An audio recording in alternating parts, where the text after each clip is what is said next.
بسم اللہ الرحمن الرحیم۔ شروع اللہ کے نام سے جو بڑا مہربان نہایت رحم والا ہے۔ السلام علیکم ویورز، کیسے ہیں؟ اسلامک سینٹر چینل میں آپ کو خوش آمدید۔ جس طرح آپ اس چینل سے بہت ساری معلومات لیتے ہیں کہ انبیاء کرام کے حالات زندگی کیا تھے، ان کی زندگی کے ساتھ کیا کیا واقعات پیش آئے، اللہ تعالیٰ نے ان کو کن کن معجزات سے نوازا، تو اس سے پہلے کی ویڈیو میں ہم نے دیکھا کہ حضرت ہود علیہ السلام نے کس طرح اپنی زندگی گزاری، کس طریقے سے انہوں نے اپنی قوم کو اسلام کی دعوت دی اور قوم نے ان کو کیسے جواب دیا، قوم عاد نے ان کو کیسے جواب دیا۔ ان کے بارے میں اس سے پہلے ویڈیو آ چکی ہیں، تو آج کی ویڈیو میں آپ کو یہ بتاؤں گی کہ یہ جو ہوا تھی جو قوم عاد پر عذاب نازل ہوا تھا، وہ ہوا کب اور کس دن سے شروع ہوئی اور کب تک رہی، اس میں کتنی مشکلات آئیں، ان لوگوں پر کس طریقے سے عذاب آیا، یہ سب جانیں گے اس ویڈیو میں۔ اس ویڈیو کو سکپ کیے بغیر اینڈ تک ضرور دیکھیے گا تاکہ آپ کو ساری معلومات اچھے طریقے سے مل سکیں۔ تو آئیے چلتے ہیں ویڈیو کی طرف کہ یہ ہوا کب اور کس دن شروع ہوئی، جسے اللہ نے ان پر 7 رات اور 8 دن لگاتار مسلط رکھا۔ اور اس آیت میں لفظ حسومہ کا مفہوم یہ ہے کہ مکمل اور مسلسل۔ ہوا کی ابتدا جمعہ کے دن ہوئی اور کچھ کہتے ہیں کہ بدھ کے دن ہوئی۔ اللہ تعالیٰ نے فرمایا، چنانچہ تم اگر وہاں ہوتے تو دیکھتے کہ وہ لوگ وہاں کھجور کے کھوکھلے تنوں کی طرح پچھاڑے ہوئے پڑے تھے۔ اللہ تعالیٰ نے ان کو کھجور کے تنوں کے ساتھ تشبیہ دی ہے، جس کی شاخوں کو کاٹ کر خالی تنے باقی چھوڑ دیے گئے ہوں۔ واقعہ یہ ہوا کہ ہوا ان کے پاس آئی، ان کو فضا میں اٹھاتی، پھر ان کو سر کے بل نیچے پٹخ دیتی اور سر تن سے جدا ہو جاتا اور در ٹینڈمنٹ درخت کی طرح بغیر سر کے رہ جاتا۔ جیسے کہ اللہ تعالیٰ نے فرمایا، ہم نے ایک مسلسل نحوست کے دن میں ان پر تیز آندھی والی ہوا چھوڑ دی تھی۔ اس سورۃ القمر میں آیت نمبر 19 میں اللہ تعالیٰ نے فرمایا، یعنی وہ دن ان کے لیے منحوس ثابت ہوا اور ان پر مسلسل عذاب جاری رہا، جو لوگوں کو اس طرح اکھاڑ پھینک دیتی تھی جیسے وہ کھجور کے اکھڑے ہوئے درخت کے تنے ہوں۔ یہ سورۃ القمر کی آیت نمبر 20 میں فرمایا گیا۔ جو لوگ یہ کہتے ہیں کہ وہ جاری دن بدھ کا دن تھا اور پھر وہ اس سے بدھ کے دن کو مستقل طور پر منحوس خیال کرتا ہے، وہ غلطی پر ہے، اور اس کا یہ خیال قرآن کے خلاف ہے، کیونکہ اللہ نے دوسری جگہ قرآن شریف میں یوں فرمایا، چنانچہ ہم نے کچھ منحوس دنوں میں ان پر آندھی کی شکل میں ہوا بھیجی۔ سورۃ الفصلت میں آیت نمبر 16 میں ہے۔ اور یہ واضح ہو چکا ہے کہ وہ 8 دن تھے، اگر وہ دن بذات خود منحوس ہوتے تو ہفتہ کے 7 دن ہی منحوس اور بے برکت قرار پاتے، اور اس لغو بات کا کوئی بھی قائل نہیں، بلکہ مقصود تو یہ ہے کہ وہ ان دن ان کے لیے منحوس ثابت ہوئے۔ ارشاد باری تعالیٰ ہے، اور عاد میں نشانی ہے جب ہم نے ان پر بانجھ نامبارک ہوا بھیجی۔ سورۃ الاحقاف میں آیت نمبر 21 میں فرمایا گیا ہے، یعنی اس ہوا سے کوئی بھلائی اور برکت کا نتیجہ نہ نکلا،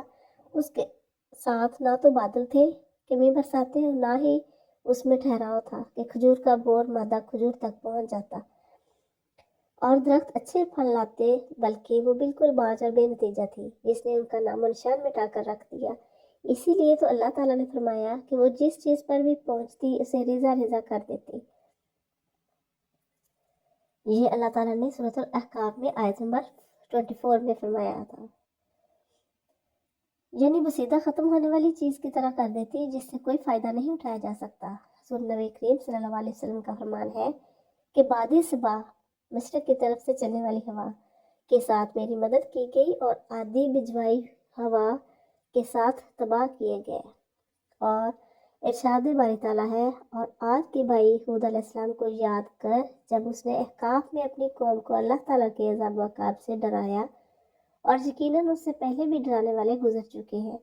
اور اس کے بعد بھی کہ اللہ کے سوا کسی کی عبادت نہ کرو، بے شک میں تم پر بڑے دن کے عذاب سے ڈرتا ہوں۔ اس آیت میں جس آیت کا تذکرہ ہوا ہے وہ عاد اولیٰ ہے، کیونکہ آیت کا سیاق عاد اولیٰ کے قصہ کے ساتھ ہی زیادہ مشابہت رکھتا ہے۔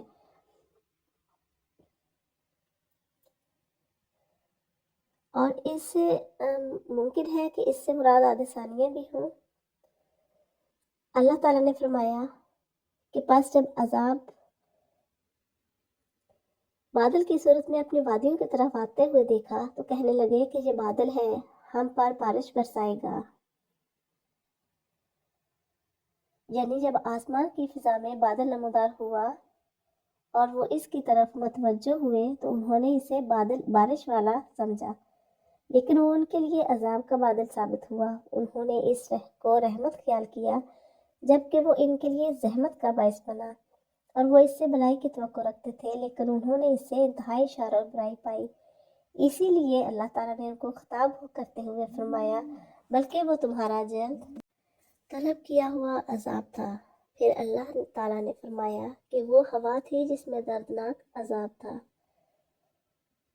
اس عذاب سے مراد وہی تیز دند، ٹھنڈی اور حد سے گزری ہوئی ہوا ہو جو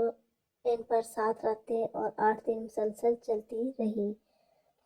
اور ان میں سے کسی کو نہ چھوڑا۔ اس ہوا نے ان کا پیچھا کیا حتیٰ کہ پہاڑوں کی گھاٹیوں اور غاروں میں ان پر داخل ہوئی اور ان کو باہر نکال کر تباہ و برباد کر دیا۔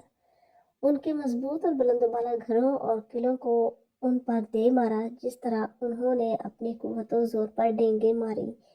اور کہا کہ ہم سے زیادہ زور اور طاقت والا کون ہے۔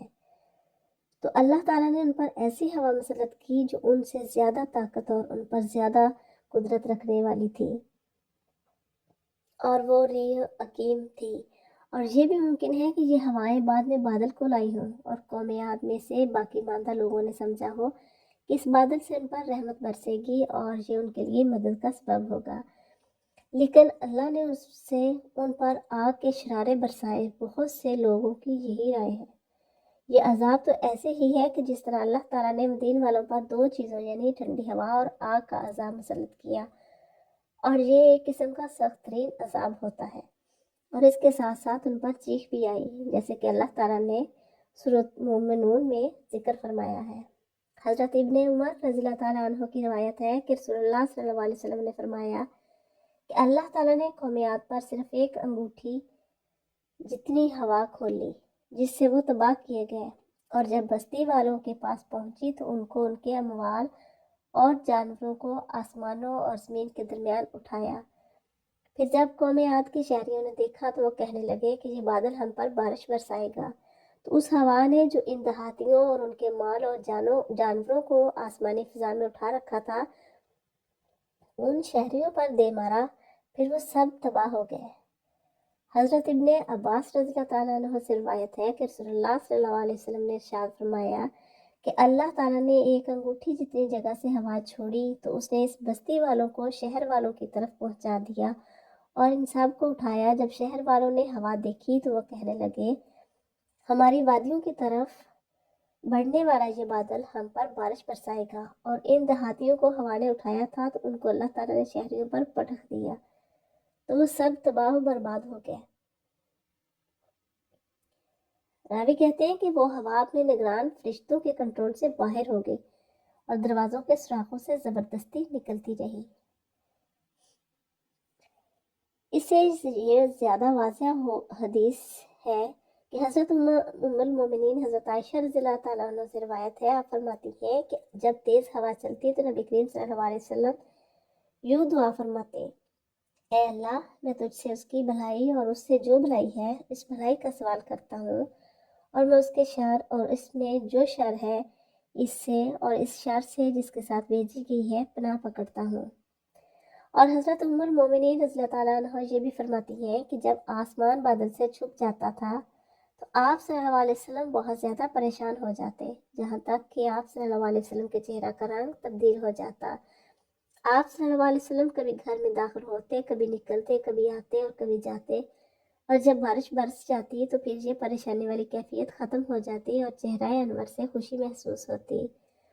یہ صورتحال دیکھ کر حضرت صدیقہ رضی اللہ تعالیٰ عنہ نے ایک مرتبہ آپ صلی اللہ علیہ وسلم سے دریافت فرمایا تو آپ صلی اللہ علیہ وسلم نے ارشاد فرمایا، اے عائشہ، میں ڈرتا ہوں کہ کہیں ایسا نہ ہو کہ جیسے کہ قوم عاد نے کہا تھا جب انہوں نے اس عذاب کو بادل کی صورت میں اپنی وادیوں کی طرف آتے دیکھا تھا تو کہا کہ یہ بادل ہم پر بارش برسائے گا۔ حضرت عائشہ رضی اللہ تعالیٰ عنہ سے روایت ہے کہ آپ فرماتی ہیں کہ میں نے رسول اللہ صلی اللہ علیہ وسلم کو کبھی بھی زیادہ ہنستے ہوئے نہیں دیکھا کہ آپ صلی اللہ علیہ وسلم کے مبارک کے اندر کا آخری حصہ ظاہر ہو جاتا۔ آپ صلی اللہ علیہ وسلم صرف مسکراتے تھے۔ آپ صلی اللہ علیہ وسلم آپ نے فرمایا کہ آپ صلی اللہ علیہ وسلم جب بادل یا ہوا دیکھتے تو اس کا اثر آپ صلی اللہ علیہ وسلم کے چہرے مبارک پر نمایاں محسوس ہوتا۔ میں نے عرض کی، اے اللہ کے رسول، لوگ جب بادل دیکھتے ہیں تو بارش کی امید سے خوش ہو جاتے ہیں، لیکن میں آپ کو دیکھتی ہوں، آپ جب بادل دیکھتے ہیں تو آپ کے چہرے پر ناگواری کے اثرات محسوس کرتی ہوں۔ آپ صلی اللہ علیہ وسلم نے ارشاد فرمایا، اے عائشہ رضی اللہ تعالیٰ عنہا، میں ڈرتا ہوں کہ کہیں اس میں عذاب نہ ہو۔ قوم عاد ہوا کے ساتھ عذاب دی گئی، اور ایک قوم نے عذاب کا بادل دیکھ کر کہا کہ یہ بادل ہم پر بارش برسائے گا۔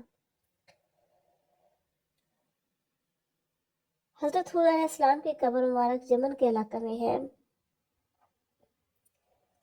اور کچھ یہ بھی کہتے ہیں کہ دمشق کے جامع مسجد کے ساتھ قبلہ والی طرف ایک چار دیواری میں ہے۔ یہ تھی قوم عاد پر آنے والی عذاب لانے والی ہوا کہ وہ کب چلی، کس طریقے سے چلی، کس دن سے شروع ہوئی۔ اگر ویڈیو پسند آئے تو لائک اور شیئر ضرور کریں۔ اگر چینل پر نئے ہیں تو چینل کی سپورٹ کے لیے اور اپنے علمی اضافے کے لیے چینل کو سبسکرائب ضرور کریں اور ساتھ بیل آئیکن کو ضرور پریس کریں تاکہ ہر آنے والی ویڈیو کا نوٹیفیکیشن آپ تک سب سے پہلے پہنچ سکے۔ تو ملتے ہیں نیکسٹ ویڈیو میں، تب تک کے لیے اللہ حافظ۔